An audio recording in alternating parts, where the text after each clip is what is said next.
கேட்குறாங்க ரசூலுல்லாஹ் எங்கப்பா சாபித்து காணுங்க போது அவர் தேடி பார்த்தா வீட்டில் ஓடி பார்த்து அழுதுறாங்க.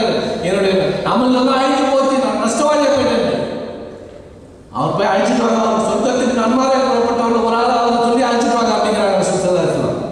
எப்படி மாறுது அவருக்கு? அந்த குர்ஆன் வார்த்தையை தன்னுடைய வார்த்தையாக எடுத்துக்கொள்கிறாங்க, எனக்கு வந்ததாக எடுத்துக்கொள்கிறாங்க. சூரத்துல் பக்ரால கடைசியில் லில்லாஹி மா ஃபிஸ் ஸமாவாத்தி வ மா ஃபில் அர்த் வ இன் துப்து மா ஃபி அன்ஃபுசிக்கும் அவ் துஃபூஹு யுஹாசிபுக்கும் பில்லாஹ். நீங்கள் எண்ணத்தில் செய்திருப்பீங்களா அதற்கும் அல்லாஹ் தஆலா கணக்கு கேட்பார். நீங்கள் செயலாக செய்ததையும் எண்ணத்தால் செய்ததையும் இன் துஃபூஹு அவ் என்ன லில்லாஹி மா ஃபிஸ் ஸமாவாத்தி வ மா ஃபில் அர்த் வ இன் துஃபூ அவ் அன்ஃபுசிக்கும், அதாவது உங்களுக்கு லில்லாஹி மா ஃபிஸ் ஸமாவாத்தி வ மா ஃபில் அர்த் வ இன் துப்து மா ஃபி அன்ஃபுசிக்கும் அவ் துஃபூ யுஹாசிபுக்கும். நீங்கள் வெளிப்படையாக செஞ்சிருந்தாலும் நினைவாக செஞ்சிருந்தாலும் அனைத்துக்கும் அல்லாஹ் தஆலா கணக்கு கேட்பார் அப்படின்னு ஒரு வசனம் இருந்தோன்னே சஹாபாக்கள் ஆடி போயிடுறாங்க. ஆடி போயிட்டு ரசூலுல்லாஹ் விளையாடுறாங்க. யாரெல்லாம் சொல்லா செய்யல செய்யணும், அதெல்லாம் செய்யணும், அது ஓகே, பாவம்னா என்னத்தை எங்கள் கண்ட்ரோல்லே வச்சுக்க முடியலையே, எங்கே இருக்கிறோம் என்ன பண்ணுறோம்னு தெரியல. அந்த எண்ணத்திலையும் உள்ள பாவத்தை நினைச்சா நாங்கள் அழைத்து கொள்ளணும் யாரெல்லாம் ரசூலுல்லாஹ் அப்படின்னு கேட்குறாங்க. அந்த வசனத்தை வரும்போது அந்த சஹாபாக்கள் அத்தனை பேர் வேதனைப்பட்டது. அதற்கு பிறகு அவங்க ஓதியிருப்பாங்கல்ல எல்லா தொழுகையிலையும், அந்த தொழுகையிலாம் அவங்களுக்கு ஞாபகம் வந்துருமா இல்லையா? அந்த ஒவ்வொரு தொழுகையும் இந்த வசனம் வரும்போது இறங்கப்பட்டப்போ நம்ம எவ்வளோ வேதனைப்பட்டோமோ, எவ்வளோ பயந்தோம், எப்படி ரசூலுல்லாஹ்ட்ட போய் நம்ம போய் அவங்ககிட்ட போய் சரணடைஞ்சோம், எப்படி அவங்கள்ட்ட அழுது கேட்டோம், எல்லாம் ஞாபகம். வயசுமை யசா வயோதிமை அல்லாஹ் நாடியவரை தண்டிக்கிறான், நாடியவரை மன்னிக்கிறான். யார் சொல்லா நாங்கள் எப்படி நாங்கள் எப்படி எந்த கட்டுவட்டே இல்லையே, ஒன்றும் பண்ண முடியாது என்ன பண்ணலாம் அப்படிங்கும்போது அந்த வசனத்தில் வரும்போது என்ன நடந்தது? லா யுகல்லிஃபுல்லாஹு நஃப்ஸன் இல்லா உஸ்ஸஹா. அல்லாஹ் அவங்களுக்கு சக்திக்கு மீது அவர்களை தண்டிக்க மாட்டான் அப்படிங்கிற வசனத்தை எதனால் இருந்தது? இந்த சஹாபாக்கள் கேட்ட கேள்வி, பட்ட வேதனை, அவர் துடிச்ச துடிப்புக்கு அல்லாஹ் தஆலா பதில் கொடுக்குறான். எப்படி கதீஜா ரலியல்லாஹு அன்ஹா சலாம் சொன்னானோ அதே மாதிரி இந்த சஹாபாக்கள் துடிச்ச துடிப்புக்கு அல்லாஹ் தஆலா பதில் கொடுக்குறானா? அந்த குர்ஆனாக அவருடைய தன்னுடைய வாழ்க்கையை அமைத்துக் கொண்டார்கள்.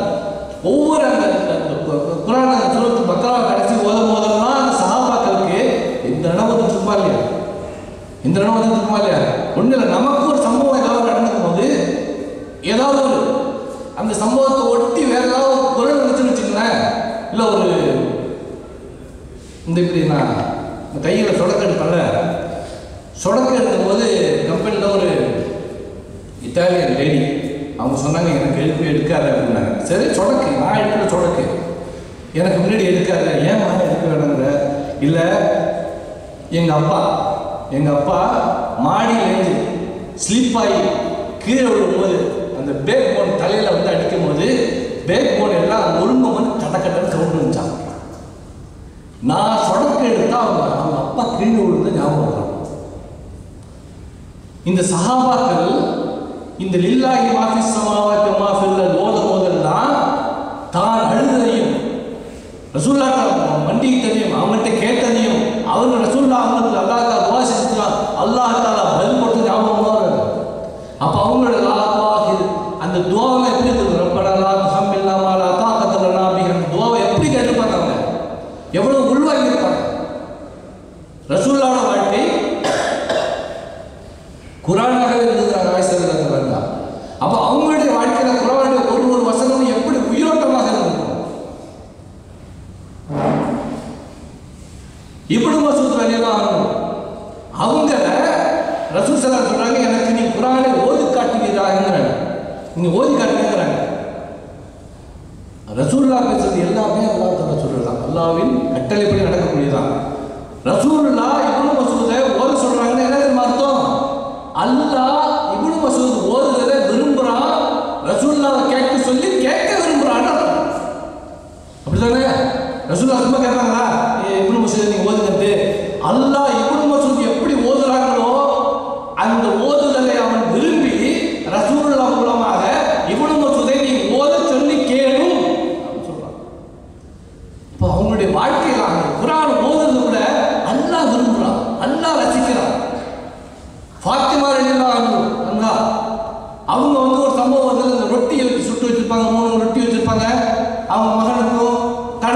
வச்சிருப்பாங்க. அந்த விருந்தாளி வரும்போது அதெல்லாம் கொடுத்துருவாங்க. அப்போ அந்த குரான்ல ஒரு வசனம் இறங்கும். வசனம் என்னன்னா, தனக்கு தேவை இருந்த போதும் அவர்கள் கொடுத்தாருன்னு வரும். அந்த வசனத்தில் உள்ள அந்த சூறாவில் சொர்க்கத்தை பற்றி சொல்லும் போது அல்லாஹ் தஆலா சொல்லுவான், ஹூரல் ஐனை பற்றி சொல்லுவான், அழகிய கண்களுடைய பெண்கள் இருப்பார்கள்னு சொல்லிட்டு. அந்த சூறாவில் சுத்தமா இருக்காது அந்த அழகிய பெண்கள் வாங்க. ஏன்? இது ஃபாத்திமா ரலியல்லாஹு சம்பந்தப்பட்ட ஒரு வசனம். அவங்களுக்காக இருக்கிறது. அவங்க அந்த ஹூரல் ஐனில் உள்ள பெண் இருக்கும் போது அவங்க சஞ்சலப்படக்கூடாது. என்னுடைய கணவன் அலிக்கு வந்து இன்னொரு மனைவியா அப்படின்னு அவங்க லேசா கூட நினைச்சிடக்கூடாதுக்காக அந்த சூறாவே ஹூரல் ஐன் எடுக்கிறாங்க. அல்லாஹ் எப்பேற்பட்டவனா இருக்கிறான். எவ்வளவு அவங்களோட அந்த குரானோட ஒண்டி பிறக்கிறதுனால உமர் ரலியல்லாஹு தஆலா அவங்க கேட்டதுக்கெல்லாம் பதில் கொடுக்குற மாதிரி இருக்கிறாங்க. சொன்னாங்க சுப்ஹானல்லாஹ். எப்படி அவங்களுக்கு மாற்றினாங்க, எப்படி அவங்க மாறினாங்க, எப்படி அவர்களால் அந்த குரானை ஒன்றி போக முடிந்தது. அவங்க இன்னும் ஃபோக்கஸ் பண்ணியிருந்தாங்க. நோக்கம் இருந்தது, லட்சியம் இருந்தது. ஏதோ ஒன்று அவங்களோட குறிக்கோள் ஏதோ ஒன்று இருந்தது. அதனால தான் அவங்களால எதுவுமே செய்ய முடிச்சு. இப்போ நம்மளால செய்ய பொதுவாக மனுஷனுக்குள்ள ஒரு குறிக்கோள் இருந்துச்சுன்னா ஈஸியாக முடியும். ஒன்றும் கிடையாது.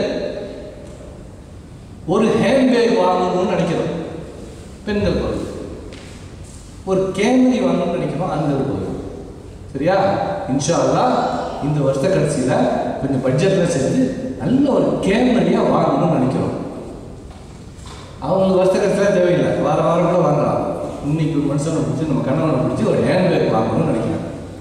அது நினைச்ச மாத்திரத்தில் பார்த்தீங்கன்னா எங்க பார்த்தாலும் ஹேண்ட்பேக்கே பார்ப்போம். எதை பார்த்தாலும் கேமரியே தெரியும். ஊரில் இவ்வளோ கேமரி ஓடுதாங்கிற மாதிரி இருக்கும். ப்ராக்டிக்கலாக நான் அதை உணர்ந்துட்டு இருக்கிறேன். கேமரி வாங்கணும் கம்பெனியில் எனக்கு கொடுக்குறாங்கன்னாங்க, எந்த மாதிரி கேமரியாக இருக்கும்னு சொல்லிட்டு இன்றைக்கி வரை பார்த்துருக்கேன்.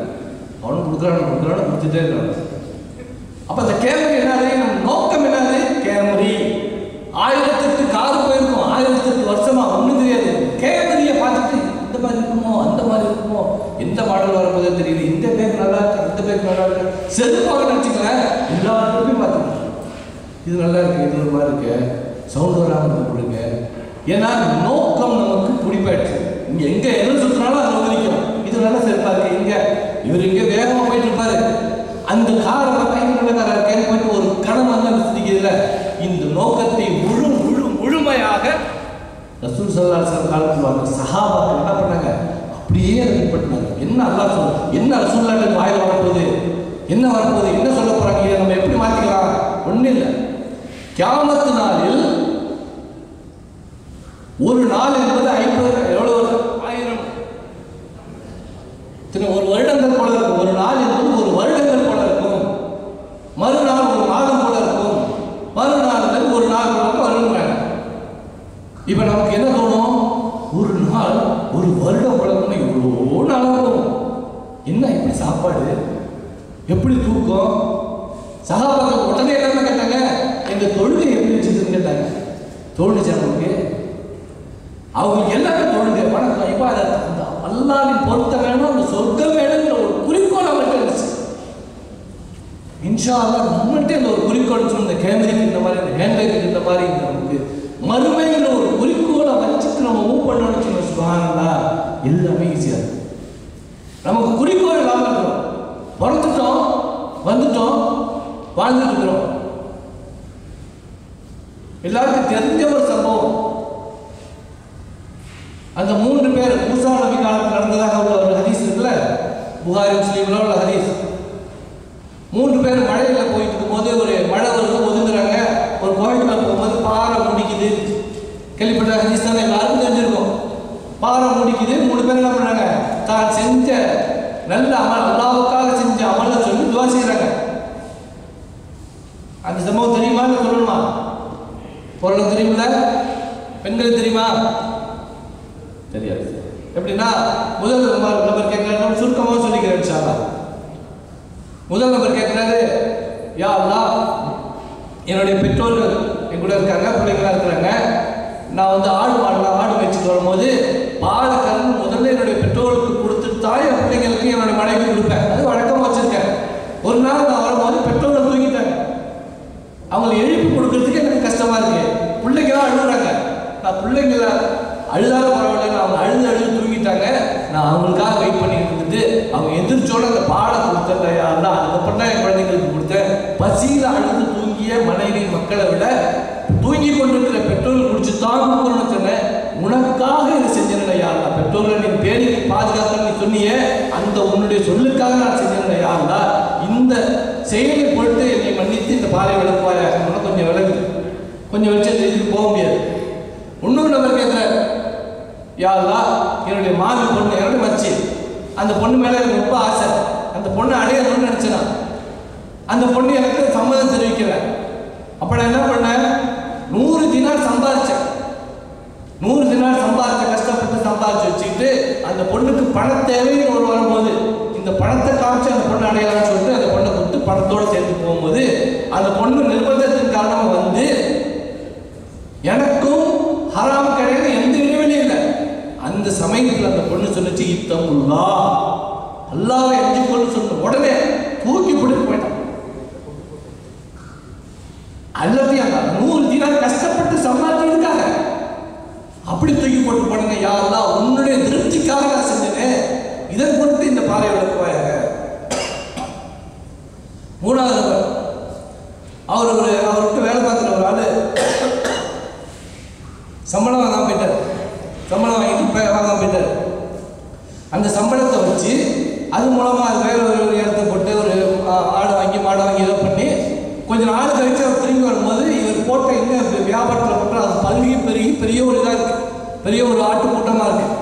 இதாவது மறுபடி வந்து கேட்குறாரு, இந்த மாதிரி நான் நீங்கள் சம்பளத்தை வாங்கிட்டு போய் அதை கொடுக்கும் போது அந்த இருக்கு அதெல்லாம் அனுப்பி போப்பா அப்படிங்கிறாரு. என்ன கிண்டல் பண்ணாதுப்பா அப்படிமோ, இல்லை நீ வாங்காமல் போன காசை வச்சு அது பல்கி பெரிய வியாபாரங்கள் இது நீ எடுத்துகிட்டு போ அப்படின்னு நான் சொன்னேன். யாரெல்லாம் உன்னுடைய பொருத்தத்துக்காக வந்துட்டாங்க, உன்னுடைய பொருத்தத்துக்காக அதுக்கு வந்து இந்த காரியத்தை செஞ்சீங்கன்னா இதன் பொருட்டு இந்த பாறை விளக்குவாயாக அப்படின்னு சொல்லிட்டு நான் 3 பேரும் சொல்லி அந்த பாறை அழகி வெளியில் வர்றதாக அந்த ஹதீஸ் இருக்கு. சுபஹானல்லாஹ். 3 பேர் என்ன செஞ்சாங்க, ஒரு பெற்றோரை பேணி பாதுகாத்தார்கள், விபச்சாரத்திலிருந்து விலகினார்கள், கூலி